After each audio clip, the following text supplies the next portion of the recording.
Hi, Murdoch families. This is Andy Hodgen. I'm the school counselor for kindergarten and third grades. I'm so excited to be with you on this absolutely rainy day, kind of pouring outside. So I have a great game for us to look at, and you guys can print out and play as a family today or tomorrow or just whenever. Because I know sometimes we get a little bored and we don't know what to do. But this is a really great game. It talks about feelings, and sometimes we can have some really big feelings right now. And those feelings could be over, just not going back to school again and for the rest of the year, or just questions on this virus, or maybe your family's experienced like a job loss, or just some really other big feelings that are going on of just being together all the time. Or you just need something that makes you happy and something fun. So this is for a little bit of everybody. One thing that bingo feelings emoji bingo is really good at is that you guys can talk about each one of the bingo cards feelings right away. And how this game is played is you just go ahead and you print out one card, and then as a family go through each one of the emojis. And so I'm going to share the screen so you guys can see what I'm talking about. There we go. So we have over here our bingo emoji card, and so I'm going to be attaching this to this video. So all you're going to have to do, if you're watching this video, I'm going to attach 6 different bingo cards right underneath it so that you can print them out as a family. They do not have to be in color. They can be in black and white. That is fine. Print out an extra one. So as you guys and siblings, you guys can play this together too. You don't have to have your parents involved, but if you do, that's great too. So you're going to just go through each one of these emojis and kind of talk about how you think that emoji is feeling. So this one could be feeling tired. That's a real big one right now. A lot of people are feeling tired. This one over here is like definitely feeling sick. And maybe with this, talk about maybe feelings that you've had with each one of these little emojis. Like maybe you have felt sick, or somebody you know has been sick. This one is over here, is just kind of bored. We've got the straight face right over here. That emoji is maybe feeling bored. So a time that you were really, really bored. This emoji is just sad. Maybe sad that we can't see our friends, or sad that we are not going back to school. This one is devastated, or whatever one you want it to be. But I feel like those are some pretty big tears.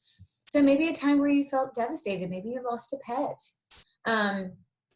So of course we have our poop emoji, and that is our free space over here.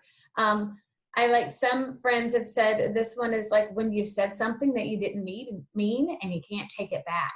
That's a really important one to talk about. Like, what is that feeling like for you? What is that feeling like for other people? So emoji bingo is just a great way to talk about feelings of others, because when we're more empathetic towards one another, that means that we're nicer to our siblings, or we're nicer to the people that we live with in our home, because we can kind of understand that they have feelings too. So parents, if you're joining or you're playing along with emoji bingo, you also talk about, hey, yeah, a time where I felt maybe shocked is when they shut schools down for the whole year. I was feeling shocked when that happened.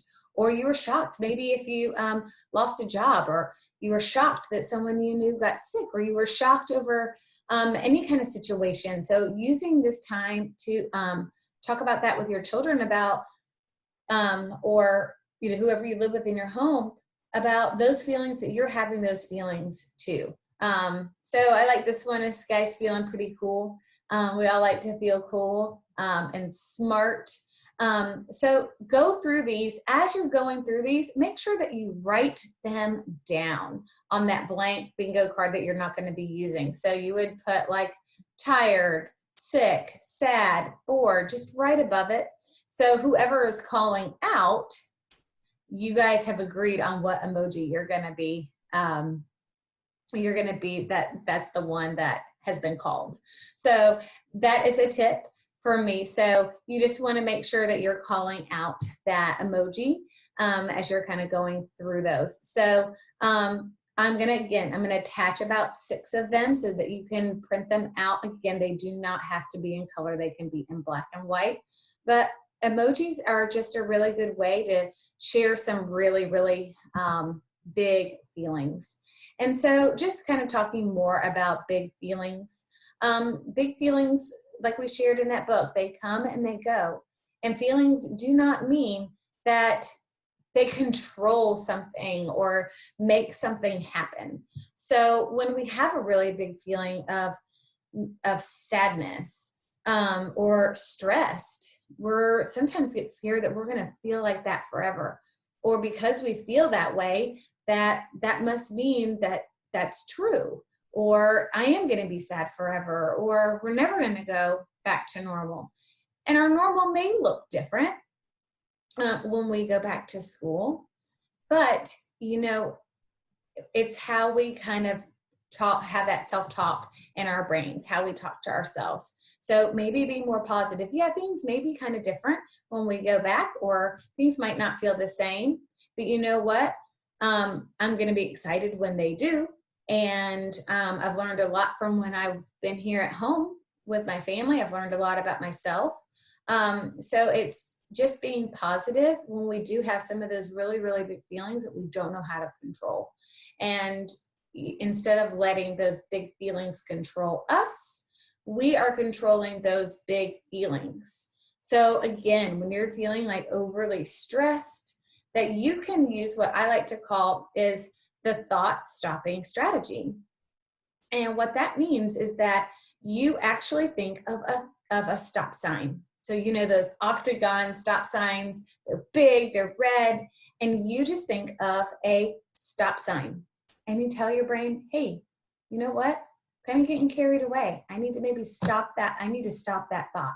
And by thinking of something else, like a stop sign, is kind of gives your brain that reminder of, hey, maybe I need to stop thinking about that right now. Another strategy is to change the channel. Maybe you've just been really, really sad over not being able to see your friends, and it's just hard to really move past it. So one thing that you can do is just kind of stop and think of the stop sign, and then change the channel. And just like you would on a TV, or if you're watching a video, you can go to a different video. If you're watching something on Netflix, you change to a different show. That's what you can do with your brain. Try to think of something positive. Try to think of something that you're grateful for, something that you do have, something that is good in your life. Maybe something that's been really good in your life is that you've got a lot more outside time. So try to kind of think about that. Maybe you have gotten to play with your toys a lot more than you would have. Maybe you've gotten to sleep in more. Maybe you've gotten to eat some really good food that you normally wouldn't have gotten to eat, like cookies, or get to bake with your family. Or it could just be something small that, you know what, I'm grateful that I have a house to live in right now. So it's changing the channel. It's just to think of something else than that negative emotion that you're feeling, that really big feeling. Is it good to kind of have big feelings? Yes, it's good to experience big feelings. But is it good for our brains to stay in those big feelings? Not so much. So it's good to say, hey, big feeling, I understand that you're there, but you know what? I'm going to not stay in it too long. I'm going to stay in it for just a few minutes, and then I'm going to change the channel to something else. I'm going to think of that big, bright stop sign, and then I'm going to change the channel to something more positive, something that's going to be helpful. Another strategy you can do, if the stop sign and the channel changing isn't working, is that you can either talk to a trusted adult or talk to a trusted friend about those big feelings. Those are always important things that you can do. And just kind of help them understand how you're feeling and why you have those big feelings. And, telling that trusted adult, and as a trusted adult, all you have to do is listen, and just say, hey, you know what? Acknowledge that those are some really big feelings and that we all kind of have those. And just to listen and not give advice, but just to sit there and just be with your child when they're saying that they are having these really big feelings. What we call is processing those really big feelings, unpacking them, seeing what that's like. So again, try to change the channel yourself. Think of the stop sign. If you can't shake it, talk to a trusted adult. Those are always important things. And then lastly, get out and do something good for yourself. That might be going out for a walk. It could be playing outside.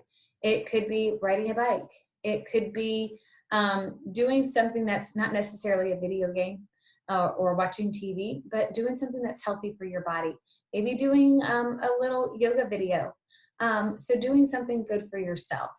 So those are all important things when we have these really big feelings of things that you can do. So again, I'm so excited about seeing you guys in this way. I've attached several bingo cards below. Feel free to reach out to me if you want to do a Zoom, and then you and I can play feelings bingo. I would love to do that with you. I've done that with a few groups already, and that would be really, really fun. So again, I'm Andy Hodgen, Andrea Hodgen at cobbk12.org, Andrea.Hodgen, Cobb, k12.org. So feel free to email me, and I look forward to talking with you. Bye, friends.